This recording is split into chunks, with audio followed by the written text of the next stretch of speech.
Hey, and welcome to Breaking Bread, a show hosted by me, Crunk Chocolate, a show where we break verbal bread with the quote unquote enemy. Whenever Manchester City has an upcoming match, I will be here having a conversation with a supporter of City's upcoming opponent. Shout out to everybody watching on YouTube, watching on Twitter. What is this? Twitch. All the people who are going to be listening in the future, but it's right now for you on your DSPs. What's up? Make sure you smash that thumbs up if you're on YouTube. Appreciate you. This Saturday, bright and early for me, afternoon for you all in England land, is a match, Manchester City versus Crystal Palace. I am intrigued to hear how my guest feels about it because it's always a tough match. It's what Pep always says. It's because it always is. Sometimes they can be incredibly annoying. Uh, Lots of wonder goals scored against us from your club. That's not fun. But Shady Gang, please welcome on Rich from Eagle Eye Podcast. How's it going? How's it going? No, I appreciate you. I might need to get an introduction like that more often. I'm good. I'm good. Season's been rubbish, but you know what? It is what it is. And tomorrow's game's not an easy one whatsoever. Not expecting anything out of it, but hey, as you said, like we've caused a few shocks in the past. Yeah, I just don't see it happening this time around. No, not this time. Well, I mean, anything is possible, but Manchester City can't lose if we want to get this for Pete. What's up, George? Appreciate you. Thanks for viewing. And everybody, get those chats in. Let me hit this banner. There we go. We out here. First question of the show. It's the easiest question of the show. Tell us a little bit about yourself and Eagle Eye Podcast. Yeah, so started about 3 seasons ago. In I wouldn't say weird fashion because like I wasn't really too adverse with the whole YouTube game, but then I started coming across a few like podcasts. And it was actually someone that I actually know, KG the comedian, who I was just jumping on his shoes a couple of times to talk Man United, but even though I'm not a United fan. But it was just nice to be able to talk football, really. Because like I said, I was so new to this. I was like, oh my gosh, is this what people do? They actually talk to the fans about football. I was like, oh, wicked, yeah, I love doing it. Let me get involved. And whatnot. And he was like, why don't you start one for Palace? And I was like, oh, okay. So, sort of thing. And so started it and managed to kind of like build a team. So there's 6 of us involved.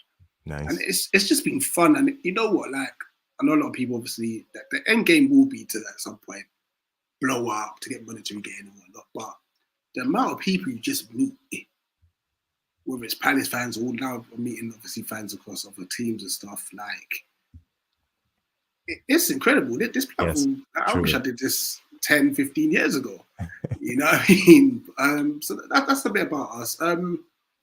Yeah, we do like match previews and match reactions. We talk to fans outside the stadium, home games. We do vlogs for away games. And yeah, it's just all about just sharing opinions about the club that we love. So yeah, what better way to do it? Right? Exactly. And we just got into it because there isn't. There's no need to like parse around it. There wasn't any Black City podcasts, and let alone there's MCW FC Fancast, and they are the only City women's podcast. And so we cover both sides, men and women. At the end, we do talk Premier League, and we have the lit stream where we talk just general football. And we're bringing on other teams and other leagues on in the fall. So we are just a general football group. We love the whole sports, but it all did start because just Manchester City wanting to like represent ourselves. I I know the whole shtick is of all Manchester City fans are American, so why not get in there and prove it, right? Put some faces to those names. Listen, it's funny you say that because obviously there's a massive stigma that there isn't many Man City fans out there anyway. Yeah. And with you, obviously, there's not many. There's actually 2 other Black Man City fans that I know. One from the States and one from lives in Dublin, actually. So I'm going to send you their ats as well. So it'd be great for you. Yeah, please. As well. Yeah, I'm always down to connect with more citizens. And how did you become a Crystal Palace fan? I know most of the time the answer is I was born into it. So like, is that your answer? So for me, obviously living in the local area, I lived in Brixton, which is probably like a half an hour drive from 40th, so that's where the Palace Stadium is. But they used to do this summer camp, which I used to go to, and they would hand out free tickets. At this time, we were sharing the ground with Wimbledon, but it was the Palace side that were handing out the tickets. So I wouldn't say Wimbledon game, I'll be seeing the Palace game, and that's pretty much how I got into it. Well, obviously at a young age, you don't really get to go to many games by yourself. So you're just kind of following it on TV as best you can, or teletext, or whatever it may be. I had my older siblings support Arsenal, so he tried to get me to sway towards that and whatnot. But I was like, oh, well, I've been to Palace, and I know Palace, I know how to get to Palace, so it's like, yeah, I'm just kind of going to stick with him.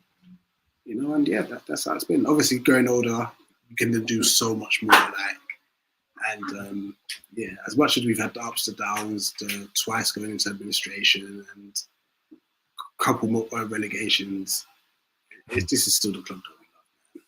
Hey, that's what I love to hear. I mean, if 115 charges ever come and actually getting anything on us and dragging our measly claws down to let me not speak on your charges, because they're now trying to please do it. They're now trying to implement this whole luxury tax thing. They're trying to let you. You're welcome. They're trying to let you and City and you and Chelsea get away with it. No, they're not. No, they're not trying to let you guys get away with it. This is not what's going to happen. Forest had their points deduction. Everton got their points deduction, and now they're trying to call it a luxury tax. No, don't. Because they can't handle us. Listen, if you want to take us to litigation, 115 charges. We will keep. You can't prove it in court. You need to be in League 2. And we will be recording and watching, figuring out. I'm sure it's on ESPN Plus for us, but we'll be watching the games. We'll be down there. I don't know who we play down there, but I'll be learning. I'll have to find the content creators for those teams if there are any. I'll be out there. We'll figure it out. Yeah, don't get me started with Chelsea anyway. All that. I get it. I mean, it's a lot of chaos. What I can't say is they're making that change yet, because this is adjustments, because when it is announced what City's punishment is, one, it can never be enough. Like everybody is saying, you're going to get a slap on the wrist and a fine. That is all. They're scared. They're scared of you. Here's what I think is going to happen. Well, I'm sorry. Why am I ranting? This is what I think is going to happen. Yeah. Because City now have become such a global entity, realistically, if let's just say these 115 charges are upheld, I think it was one charge for Everton, which got them 10, then 6 points. So if you were to say 115 times that by 6, you're looking at around 600 points deduction. Like I said, that's multiple leagues relegation. But the Premier League as an entity will lose money. There's no more Manchester derby. There's no more like Man City versus Liverpool. So on that greater scale of things, it's the same with Chelsea. They're technically the big games. So they're punishing the smaller sides because realistically, money-wise, they're not making as much money from, like I say, a Forest versus Everton than they will a Man City versus Chelsea. Mm-hmm. And this is why I think you'll personally get away with it, which is sickening. It's sickening because for a club like ours, who we're always trying to do the right thing. Like we spend next to nothing because we're scared for that effect, where clubs like yourselves and Chelsea's can get billionaire owners, spend whatever you want. Don't lump us in with Chelsea. What Chelsea's doing is wilding. This is wilding, Well, you're the one with 115 cases. Yes. A chunk of it is because we were difficult. some other chunks is because, you know, where did the money come from? That's basically what everybody's doing right now. You know, some was potentially boosting some players or managers. Like it's just stuff that everybody does. If we really want to dig into everybody's nonsense, and I think that's also kind of why they're making this pivot, because they were getting into everybody's nonsense and they're like, oh, we can't be punishing everybody like this. This is getting crazy. And unfortunately, it's taken so long to handle everything with Man City. So it is just all coincidental, it feels like. But let me get to some of these comments. This is great. Get your chips out. Rich always going after Chelsea. And you know, this is a great conversation. Ain't like that. And then yeah, money talks. They're too big of a club business to be taken down, and it's not. And then he said, it's not right. I agree, but at least where Chelsea are concerned, I think we admitted we was doing it, whereas City is a lot worse. You know, what I will say with regards to Chelsea, and it's a very smart model that they've incorporated, which could work if it goes on. I won't explain why. But I think the league's caught on to it, so I don't think they can do it again in the future. Yeah. But let's look at Enzo Fernandez, 130 million-ish. Let's say 100 million. Right? That's split over, 8 years? So you're looking at like 15 million, 10 to 15 million a season. Let's say he's had 2 seasons with Chelsea. Let's put it up to 30 million that they spent. Then they sell him on. So they haven't spent 100 million. They've spent 30. But then they might sell him for 50 and make 20 million profit. I think that it's a crazy smart model, even though it's been the rules. No, that's brilliant. Yeah. I could see that working. Yeah. Like say with Casado, 115 million. It's not worth that much, but if they sell him off for like 40 million, they may effectively make a profit in it. So I can see why they've done it that way. And he also Bowley with the Dodgers, he notoriously is weird with his contracts. And what he's done with Ohtani. Like, so it's that's what he's brought in for, to bring that American genius and love for loopholes and just mischief. It's of course. Yeah, I mean, it is what it is, except for I guess their trouble that they're about to get into is for the previous ownership. So I mean, it'll be interesting to see what Chelsea does, because they're gonna have to flip some players this summer, and they're gonna have to flip a lot. I've heard about Reece James and Gallagher. I think those are the 2 that they're trying to literally get sold. As long as we're not in for Gallagher anymore, that ship sold. That ship is sold. Yeah, I don't wish that on anybody. But let's get back to City. Yes, definitely. Transfers moves made over the season by Crystal Palace. Letting go of Wilfried Zaha on a free, that doesn't really help you financially. Like you mentioned earlier, brought in a lot of players without spending too much money. In fact, the funniest part of this to me is that you spent the most money in the winter over a Blackburn player. Shout out to Adam Wharton. So there was Matthias Franca, Dean Henderson, Rob Holding, Jefferson Lerma. Does Dean Henderson, is he still wearing a cap? Is he still wearing a cap? He can do. Depends on the weather. Oh, yeah. Okay. Crazy. And then Zaha leaving on free. Yeah, that was tough. I mean, it helped your wage bill, I guess. What were your thoughts on the roster moves made by Crystal Palace this season? Our summer windows have been rubbish for a while, to be fair.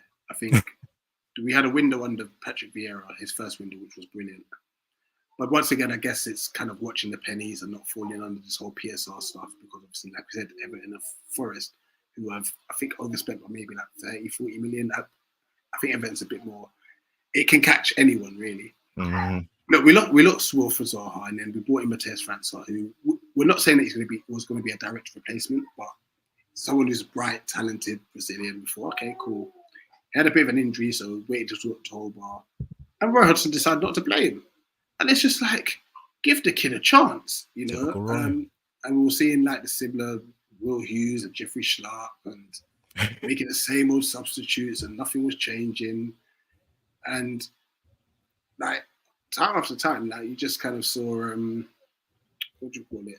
Banners coming out which I'm going to elaborate a bit more on in a minute. But then just going back on the transfers, Dean Henderson being signed for 15 million was just like, why? We've got Sam Johnston. And then he gets injured, and then Sam Johnston gets injured, and then Henderson's back. He go. So effectively, we're glad we got two keepers, but the amount of money we spent on Henderson, I would have rather got another number two for cheaper. Mm-hmm. There was like even talks of Everson from Leicester, who was pretty decent, and then spend money on a striker, because that's another area we were lacking. We knew that Elise was going to be out for most of the season. Just Razaki never really got a sniff of it. So there was just so many areas that we needed to improve on, which we didn't. Yes, and man, I enjoy Crystal Palace. You're a club I very much like. Obviously all the melanin, the great hairstyles. That's something I want to root for. And until seeing y'all in 14th, that's just like, dang. Like, it's unfortunate, but I do feel like since you moved on from Roy, that's great. And we'll stay in managers because Oliver Glasner is the name of your manager, which I did have to look up in my prep for the show. Just full transparency. Ever since Palace fired Patrick Vieira, I started wishing the worst for the club. More transparency. Going back to the old man Hodgson, it just felt like worse than keeping Vieira. Crystal Palace eventually came to their senses, though, and parted ways with Hodgson. In comes Oliver Glasner, Austrian player turned manager. Shout out to SV Reed. First, how was the general Palace fandom feeling about the managerial appointment of Glasner? Oh, we were ecstatic. We were so happy because you got to look at his credentials. He won the Europa League with Frankfurt. We at no point did we think we'll get a manager of that caliber, because we were linked with like Steve Cooper, Gareth Southgate if he left England. Like, we were just looking at that. You know. So to get Glasgow now, we were extremely happy. Now, granted, obviously, it came at a time where Ray was taken unwell, which wasn't the best of circumstances. Yeah. You know, and I think that also delayed the announcement of Glasgow, because this is going to look really bad if we announce Glasgow whilst Ray's in hospital, sort of thing. So I think they waited for Ray to be well, and he kind of just stepped down, and then Glasgow stepped in. And he's been good. You can see the changes already. You can see we play a 3-4-3 now.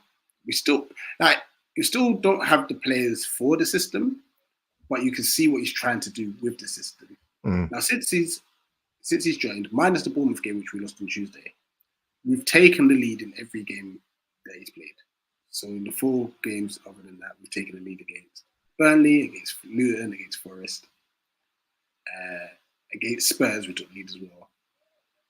It's only Bournemouth that we hadn't. Fitness is a massive issue at the moment, and that kind of stems from what we had to do with Roy. And we've had a load of injuries as well, you know. So yeah, I mean, I think Glasgow's done a good job so far. Granted, he's unhappy with the amount of points we've got. We should really have, if I'll be honest, in the 5 games he's played, we should have like 9 or 10 points, but he's got 5. You know, and it's just about, like I said, seeing out games and not taking our chances and stuff like that. So yeah, we just hope that he can improve in that area going forward, and especially going into the summer.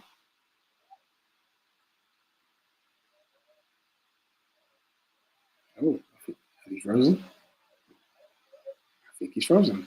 I'm going to keep talking. So, yeah, no. Yeah, there you go. This 3-4-3 system has allowed us to play with wingbacks. We brought in Daniel Muniz in January, who's a quality right wing back. He's fitting like a glove. He's done really well. And I'm going to give massive shout outs, and our Chunky Chocolate mentioned it. Adam Wharton. He's come in centre midfield. He was 19, he's now 20. He's such a good footballer. Such a good footballer. He's coming to the midfield. He's looking to dictate the game. He's keeping the ball moving. Legend. Don't worry, I got Absolute you. legend. I got you. Absolute legend. Oh my god. Oh my god. I'm sorry for the technical difficulties. I have no. My internet has been awful for like a week, and I've been calling my supplier, and they're like, everything is coming up good on our end, and I'm still screaming. Like, look at this. This is embarrassing. No, it gets like that, but you gotta keep the show rolling. Oh my god. I was just talking to Adam Morton, and he's been brilliant for us. Good on the ball, that keeps the ball moving. 1-2s, his eye for a pass is brilliant. But something that is really underrated in this game is actually his tackling. You know, so him and Lerma has they've formed a good little partnership, a good relationship in midfield, and I just think like the likes of Elise is coming back. He might play 15, 20 minutes tomorrow. Chet Decore's been injured. Mark Gay's been injured. If we've had a fully fit squad for one game this season. That's crazy. One game, and that was Luton. And in that Luton game, 2 of them got injured. Oh no! Yeah, Luton away. Oh, so we've not seen our best 11 all season. I would believe that. It kind of moves smoothly to the next, honestly,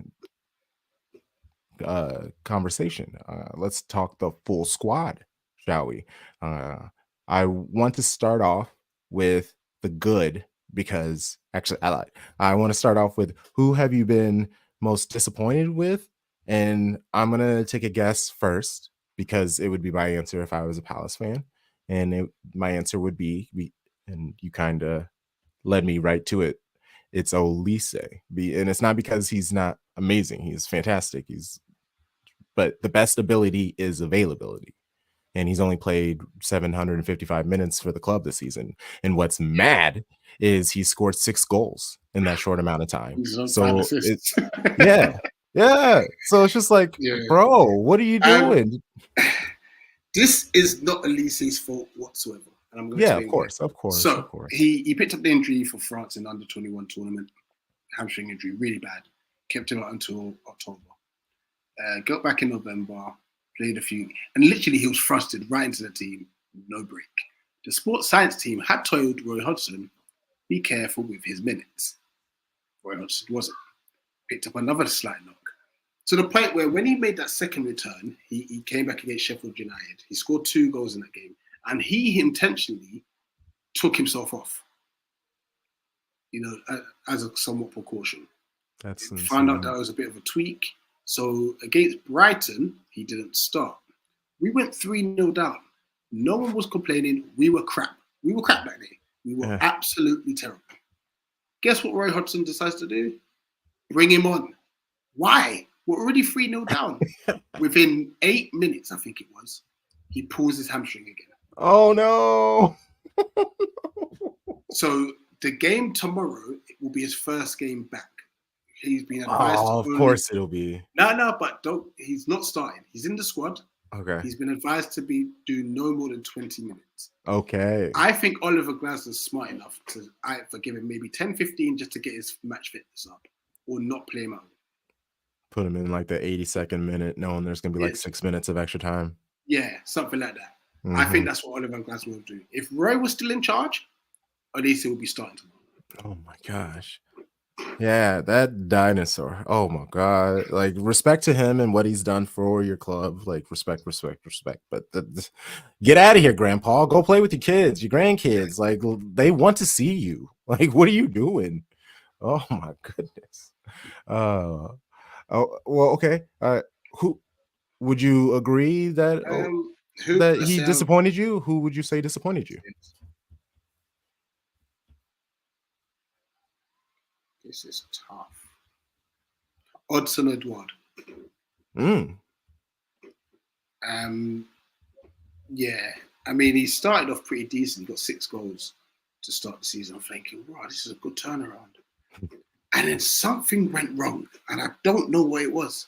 He picked up an injury against, I think it was Wolves at home, and it has not been the same since then. And he's allowed Mateta, who was one of the ones that it looks like he was going to be on his way out.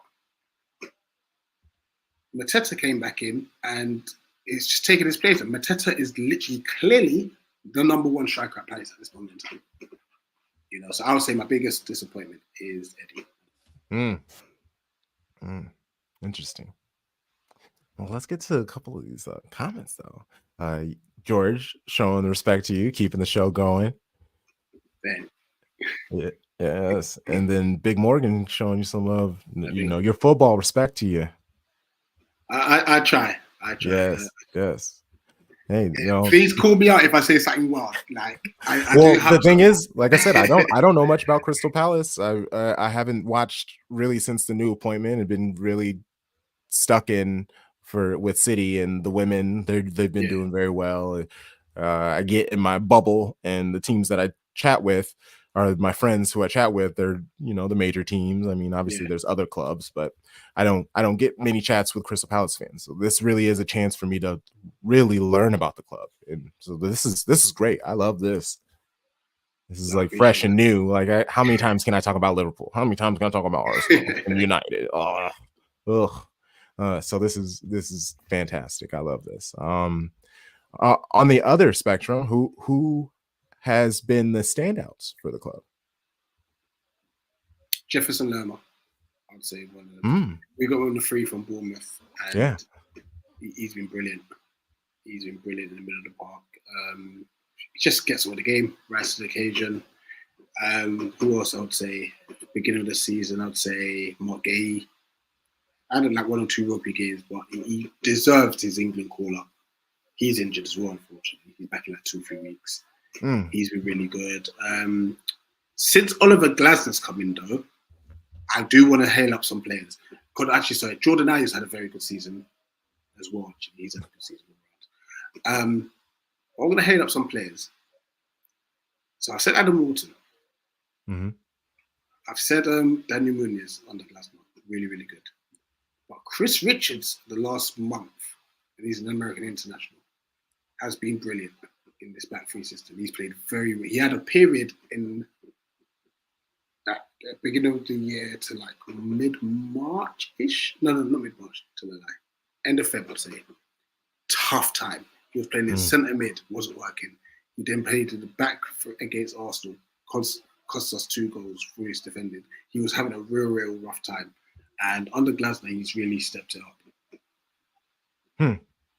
Okay, so these are the names that I'm gonna scream, shut him down. Well, Chris Richards is injured too. Well, yes, the ones who are actually gonna be on. Oh my god, y'all are down bad, huh? Y'all are down bad. Wow. Wow. Yeah, we've just had major players. I mean, it's been a little every now and then. Oh, well, that's weird. Okay, well, City in 14th. Roy comes.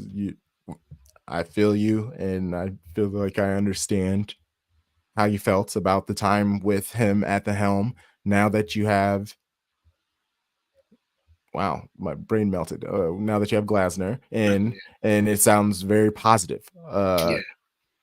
What is the outlook to the season now that there is a positive? I mean, you're like sitting in 14th, that's not great, but you're sounding like you're at least enjoying the football and where it could possibly go.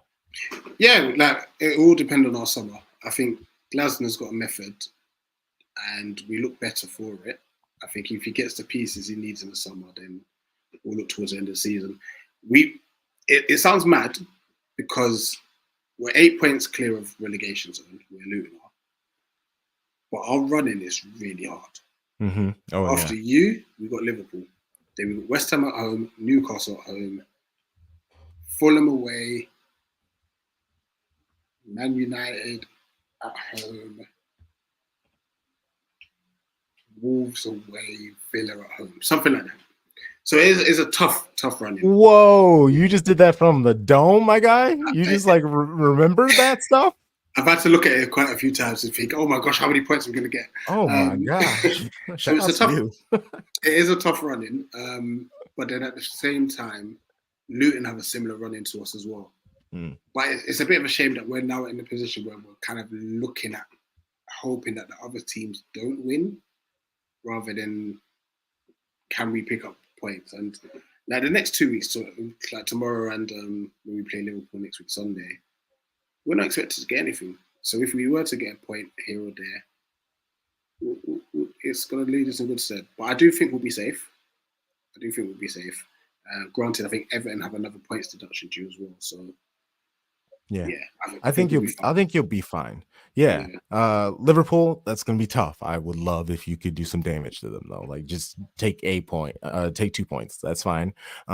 West Ham, they're not great at this moment. You stand a chance. Newcastle's not great at this moment. You stand a chance. Fulham, they're down there battling also. You stand a chance. United, it's away. They're not great. It's the final 3 matches of the season for them so potentially it'll be either announced that he's gone or he's staying. So I feel like either way there's gonna have a drop off, because if he's staying, I think the team's gonna check out. If he leaves, then it's gonna be a new person and they're gonna check out. So it's just like you stand a chance for that. Wolves, they're so chaotic, you never really know anything, so you stand a chance in that. And then the only real tough, Liverpool, Aston Villa, that's the last match of the season. You'll know where you stand. I don't think you'll be close to the relegation zone. You should be fine. Yeah, no, I do think we'll be fine. But once again, it's kind of relying on other teams not getting points then of course gaining. So yeah, like Luton, Sheffield, Burnley, like George said, they got you covered. They're not great. Like Burnley are surprised. They've picked up quite a few points recently. They are looking like they might have an outside chance of survival. They playing the way that they want to play, it takes a while to figure it out and get used to the Premier League and the speed, especially wanting to play with confidence and courage. And you can't do that while losing. It's really tough. So like it's be interesting. I think it would be best for them to get relegated and just let Benny tighten up his tactics and everything after learning what he has from the Premier League. Let him go again, and let's see him in 2 years. No, absolutely. But they've got Everton tomorrow, so they pick a win there. It makes it interesting. It really does. Yeah. It's gonna be some fun matches. I think Premier League is gonna be Barclaysing. They're gonna be embracing the chaos of the past. Okay, let's look at the previous 5 matches in the Premier League. Some draws, but I mean, you smacked down Burnley, lost to Tottenham. I mean, and that's understandable. That they're an interesting team because they can either run it up on you and they kind of score in flurries, or you can catch them because of that high line. And with the new manager, he's gonna have to take these bumps and a lot of learning. But 1-1 draw with Luton Town, 1-1 draw with Nottingham Forest, and then the loss to Bournemouth. These aren't terrible. Like the 3-1 to Tottenham, but that unfortunately is expected where Tottenham sits in the league. And I could break down all those games. We Tottenham were the better side, but we took the lead, and then Anderson made a mistake and they equalised. And once they equalised, the crowd erupted, and there's nothing we could do about it. So once again, game management, we could have done better. The Luton game peed me right off because we missed ample chances. And then we just had zero game management. Take the ball to the corner, waste time. We didn't do that. Got caught in the middle of the park. They broke one cross to the box, scored. 96th minute, they scored that equaliser. Forest missed chances again. And the one chance Forest had in the second half, they scored. Over 2 points dropped. And obviously Bournemouth, we were poor. We were poor. But then they weren't great either, but they took their chance. So, man, yeah, it bees like that. And that just sounds like Palace. But I mean, also the struggles from a new manager and learning it. Like I said, I'm giving up a real late goal. That you would think that's more on the players. Like, how much do you have in your gut to just like hold out and stuff like that? Focus. I know it's tough. I mean, that's easy for me saying this from Mike sitting down. Yeah. But okay, starting 11, lots of injuries. Who are you expecting to play? And I mean, you don't have to go. You can put the starting 11 that you would like to see, not necessarily the starting 11 that you think is going to be. In all honesty, because of the injuries, the starting 11, I like to see the It's starting like 11 I it expect to is. see. So we did Henderson in goal, back three of Ward, Anderson, and Lerma. In midfield, actually, to be fair, no, I'm not going to be harsh on Hughes because he had a good game against Bournemouth. So the midfield four of them will be Mitchell, Hughes, Wharton, and Munoz. Then you have Eze, Ayu, and Mateta as the front three. But I would like David Ozil to start in the middle of the park. But then, like I said, Hughes had a good game against Bournemouth, so maybe he gets another chance against City. Yeah, and this is we have Ake's out, Ederson. His yeah, I know, and that kind of hurts. It's But Guardia's been playing well. yeah, Guardiola, him and Ake have been playing together, and they play so well together. It's almost like they read each other pretty. And Ake, like Guardiola, can make up for because Ake, he's very athletic, but I think his age is getting to him. That's where these injuries are getting. I see they're popping up when he's doing these like long runs when he battles against people, and that's where he used to be very strong. But I've been talking about it all season. His running when he's been running with people, it's always looked very tight. Like his running looks very stiff, and it kind of worried me. I don't know if he's just been kind of geeing it out with an injury this whole time or what. And I'm awful with these guesses, but I think everybody's saying Ortega, but I just want Ederson back so badly. Yeah, but Ortega's been good. He is, and he's a fantastic shot stopper, and I don't want to take anything down from him, but Eddie is my boy. He is. Yes, he is quality. He is quality. Looks like it's happened again. Yeah, I mean, how would I think City will shape up?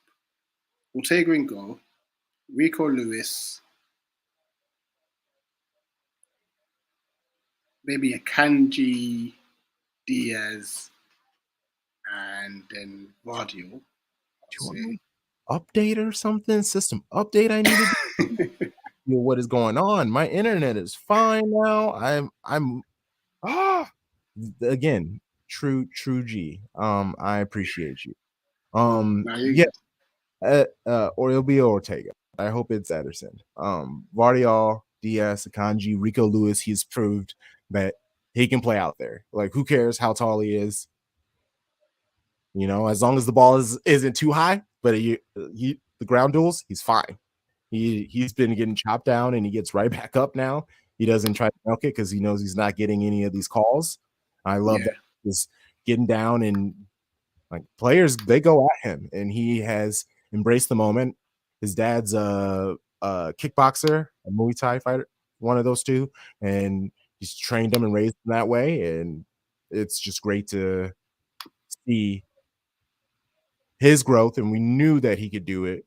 And Pep a few months ago said he could do it, but just watching him over the last week, he is won over everybody. Like, yes, we knew what he was, but it's just like now we like absolutely know he could be great, like really great, because obviously his size is a worry, and that it just is what it is. And he got kind of bowled over by Tottenham earlier this season, so that's kind of what is just like ingrained in my brain with him. And then in midfield, KDB will be back. Rodri, all I care about is Rodri. If Rodri's on, we don't lose. That's the rule. He's ridiculous, by the way. Yeah, over a year now. Rodri, KDB, and Bernardo. I think he's gonna push Phil to one of the wings, which people hate. I assume the left. Doku's looked great, but I mean, we could see Grealish. I honestly don't want to see Grealish. I don't think we need to worry about possession when it comes to Crystal Palace, but also Jack Grealish needs the minutes. So that also wouldn't surprise me if we see him start. Yeah, I'm waffling all over the place, and that I hate these things. Jack Grealish on the left. I'll put Phil on the right, and Halan up top.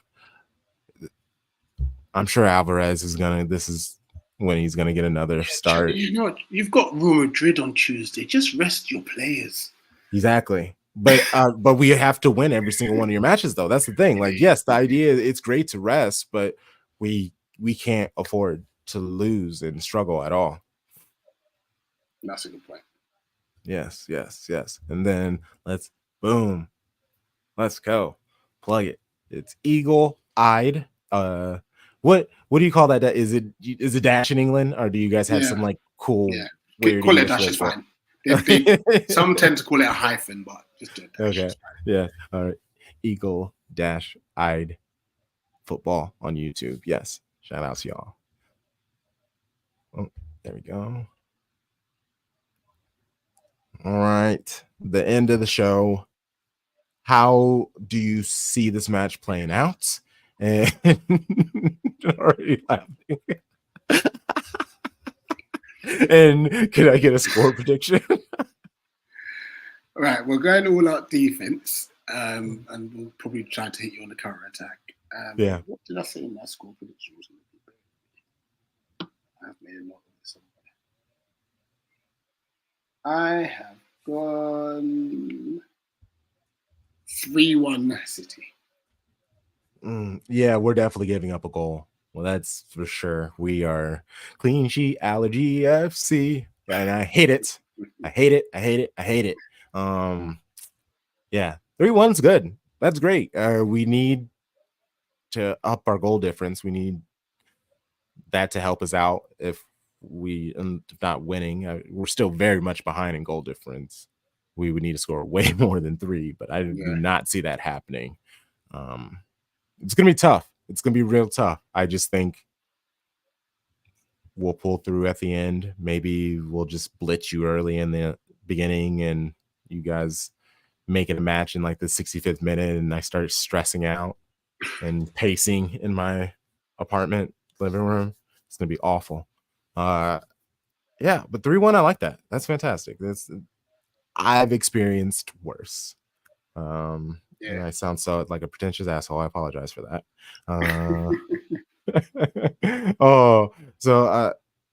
Anything else that I have missed are when it comes to Crystal Palace? Is there anything that you want to say about Eagle Eye Podcast?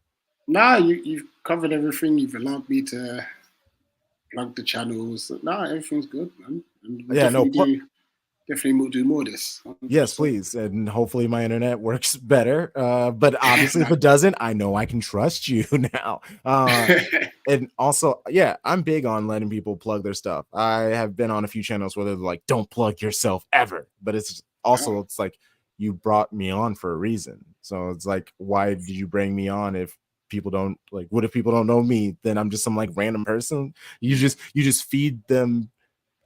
You just feed your guest up for like hate and stuff like that. It's just because it's just like, they're just a no name. They're just some costume person wearing this city gear. Of course they are. And it's just like, no, bro, check our shit. Let me put my ad in here real quick. Look us up and put some respect on our name. So I will tell you about yourselves. Like, try me. 100%. Oh, well, I appreciate you. Thank you for the pretty late for you, so it's no, it's all right, and it's WrestleMania weekend, so yes, I'm gonna be up late regardless. Hey, I actually just started a wrestling podcast. I swear. Oh, yeah. Well, message me afterwards. I got you. I'll just end this right now, and it's just the stream, so stay on after, and we can exchange things. You know the vibe. Shady Gang, Shady Gang, Shady Gang.